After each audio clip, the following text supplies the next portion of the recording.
ये बात अब ऑफिशियल हो चुकी है कि रशिया ने 15% लैंड क्लेम कर दिया है यूक्रेन का। यहाँ पे आप देख पाओगे मैप पर, ये जो 4 इलाके हैं ना, लुहांस्क, डोनेस्क, जापोरिजा, खेरसान, ये सारा रीजन रशिया के हिसाब से अब रशियन फेडरेशन का पार्ट है। इनका मैप बहुत ही जल्द अपडेट हो जाएगा। दुनिया में वैसे कई देश है जो इस एनेक्सेशन को लेकर बिल्कुल चुप हैं, चाहे सीरिया हो, इवन नॉर्थ कोरिया, रशिया के बिल्कुल जो आप कह लीजिए करीबी कंट्रीज है ना, वो भी थोड़ा सा ऑकवर्ड फील कर रहे हैं कि इस एनेक्सेशन को सपोर्ट करें या फिर ना करें, क्योंकि रशिया ने रातों रात यहाँ पे वोटिंग करवा ली, वोटिंग में ज्यादा लोग भी नहीं आए और फिर रशिया ने पूरा लैंड क्लेम कर लिया। और क्लेम करने के बाद पुतिन ने ये वीडियो रिलीज करी। यहाँ पर पुतिन बाकी जो इनके नेता दोस्त हैं उनके साथ मिलकर रशिया सेलिब्रेट कर रहे हैं।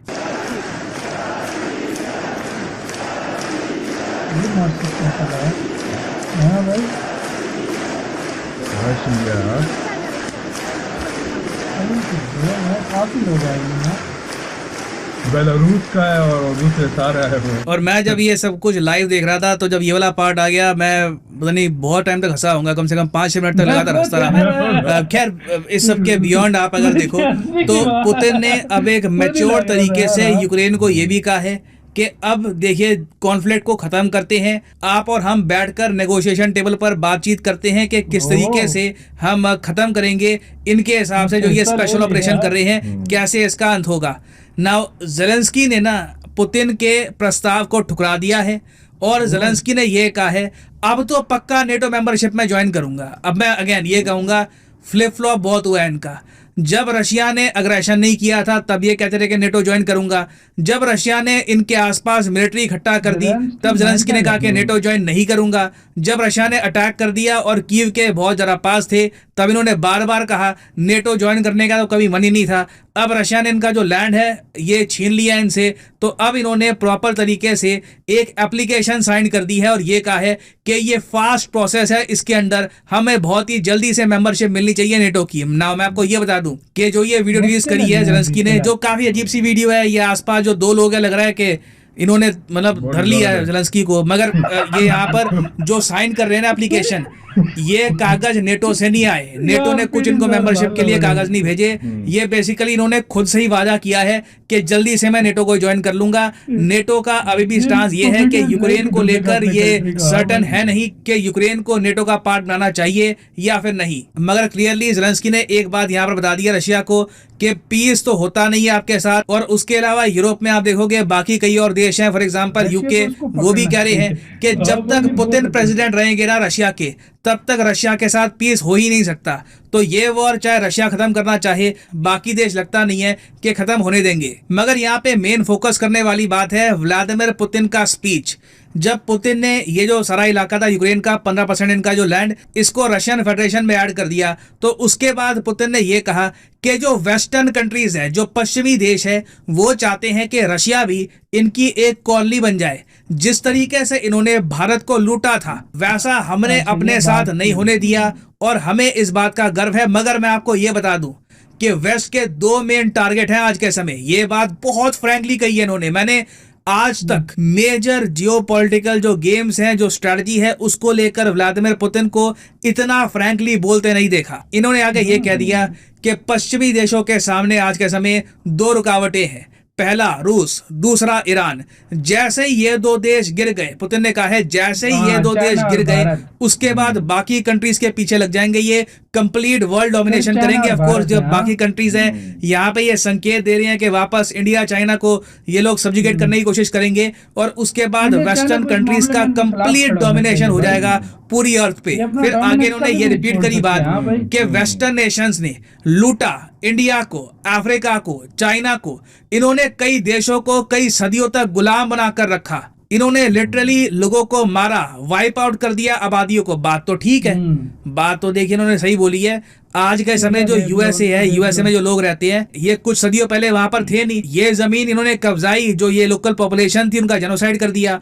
ऑस्ट्रेलिया भी आप देखो तो 600-700 साल पहले ऑस्ट्रेलिया जो आज के समय है वैसा तो था नहीं। ऑस्ट्रेलिया में रहते थे अबोरिजिनल्स, यूरोपियंस आए, जो लोकल पॉपुलेशन थी जेनोसाइड कर दिया, पूरा एरिया कब्जा लिया। तो ये आगे कहते हैं कि रशिया को इस बात का फक्र है कि वेस्ट ने काफी बार जब और इलाकों को अटैक करने की कोशिश करी, कमजोर देशों को अटैक करने की कोशिश करी, तब रशिया ढाल बनके उन देशों के सामने खड़ा हो गया ना।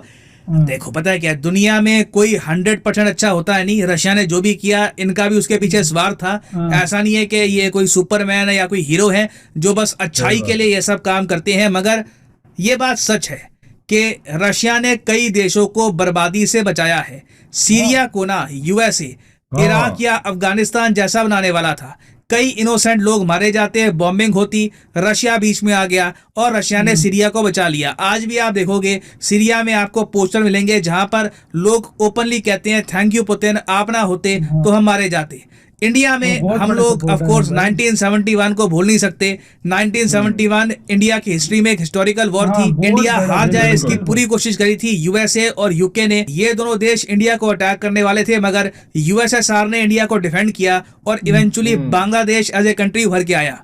तो पुतिन जो यहाँ पर कह रहे हैं in terms of raw facts बिल्कुल ठीक बात है, और रशिया को इस बात को लेकर प्राउड फील करना भी चाहिए कि काफी जगह वेस्टर्न कंट्रीज का जो प्लान था इन्होंने फेल भी किया है। और मैं ये देखकर ताजुब कर रहा था कि पुतिन को इंडियन और चाइनीज हिस्ट्री के बारे में कितनी डीप नॉलेज है। इन्होंने अपनी स्पीच में 1857 में इंडिया की जो वॉर ऑफ इंडिपेंडेंस है उसका भी मेंशन किया। ऑफ कोर्स आपको पता होगा कि इस वॉर ऑफ इंडिपेंडेंस में मंगल पांडे जी ने बहुत ही बड़ा रोल निभाया था। और मुझे यहाँ पे वैसे ऐड करना पड़ेगा कि पिछले कुछ सालों में जिस तरीके से इंडियंस ने बार बार ये इशू इंटरनेशनली रेस किया है, चाहे शशि थरूर साहब हो या फिर डॉक्टर एस जयशंकर हो, बार बार ये हमने इशू रेस किया है कि यूके ने हमको बुरी तरीके से प्लंडर किया था।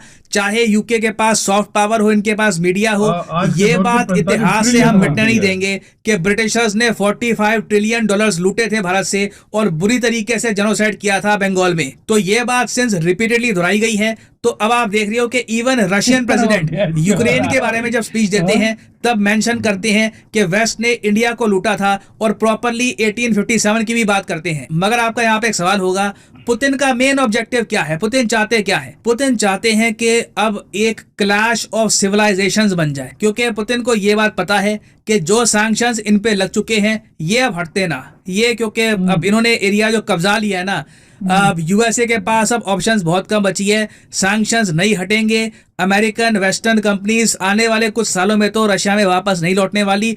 तो रशिया को एक ग्रैंड स्ट्रैटेजी बनानी होगी जहां पर ये अपने आप को पोजीशन करेंगे एज एंटी वेस्ट। ये कहेंगे इंडिया, चाइना, बाकी कंट्रीज, बेसिकली जो भी देश जो पश्चिमी कंट्रीज के डोमिनेशन के अंडर नहीं रहना चाहते, रशिया आपका सेवियर है, रशिया मेन कंट्री है जो आपकी हेल्प करेगा। तो पुतिन ने वेस्टर्न कंट्रीज को एक मैसेज सेंड कर दिया है कि लॉन्ग टर्म में इनके जियोपॉलिटिकल एम्बिशन क्या है। मगर प्रॉब्लम ये है, वेस्ट के अगेंस्ट जो ये फ्रंट खड़ा करना चाहते हैं वो आपस में बटा हुआ है। दो की प्लेयर्स ही एक दूसरे के आमने सामने खड़े हो गए हैं, इंडिया और चाइना। मैं आपको ये बताता हूँ, जब गलवान वैली इंसिडेंट हुआ था ना, सबसे ज्यादा खुशी हुई होगी वेस्टर्न कंट्रीज को, यूएसए को, यूरोप को, क्योंकि चाइना की एक अजीब सी हरकत की वजह से ना पूरा जो कल को एक आप कह लीजिए एक प्रोस्पेक्ट था इंडिया, रशिया, चाइना का, एससीओ का, ये मिट्टी में मिल गया। और आज भी मैं आपको बता दूं कि इंडिया चाइना बॉर्डर ऐसा नहीं है कि बिल्कुल पीसफुल हो चुकी है। कल को कोई बड़ी बात नहीं है, 2-3 साल बाद फिर से यहाँ पे स्टैंड ऑफ स्टार्ट हो जाए। तो नीड देखिए ये है, अगर पुतिन को जेन्युइनली एक एंटी वेस्ट फ्रंट खड़ा करना है, ये जेन्युइनली चाहते हैं कि वेस्टर्न डोमिनेशन ना हो जाए हमारे प्लेनेट पर, तो उसके लिए इनको इंश्योर करना होगा कि इंडिया और चाइना दोनों आपस में कोऑपरेट करे। अभी तक जो रशिया का यहाँ पे आप कह लीजिए स्टांस रहा है कि जी इंडिया चाइना खुद ही देखेंगे बॉर्डर के इशू को लेकर, हम आरआईसी में इसको डिस्कस नहीं करेंगे।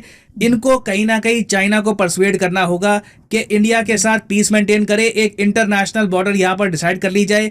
नहीं तो इन दी एंड फायदा सिर्फ वेस्टर्न कंट्रीज का ही होने वाला है यहाँ पर। और इंडियन पर्सपेक्टिव से भी मैं आपको बता दूं, भारत की जो लीवरेज है, भारत की इंपॉर्टेंस ही बहुत ज्यादा बढ़ जाएगी अगर चाइना हम पे अग्रेशन कम दिखाता है। क्योंकि उस केस में क्या होगा कि वेस्टर्न कंट्रीज को ज्यादा ऑफर करना होगा इंडिया को, अगर ये इंडिया का सपोर्ट चाहते हैं क्वाड में। But for the time being मैं आपको बता दूं कि पुतिन का जो ये स्पीच है ये बहुत लंबे समय तक याद रखा जाएगा। It is one of the most historical speech. आप France, Germany, UK, Canada, America, इन देशों ने कभी आपस में लड़ेंगे? नहीं लड़े आज तक। तुमने देखा और स्टार्ट से तुम देख लो, जब भी कोई देश टूटा इनका हाथ था। और वो जैसे सर प्रशांत ने बोला है कि इसको धरा गया है, वो उसको धर कर भाई बुलवा रहे हैं कि ना भाई। लेकिन देखा जाए ना तो अमेरिका अभी भी एक वो यूक्रेन के साथ खड़ा है, उसने काफी उधर कल भी एक उनकी डील, मतलब डील तो नहीं, पैकेज उन्होंने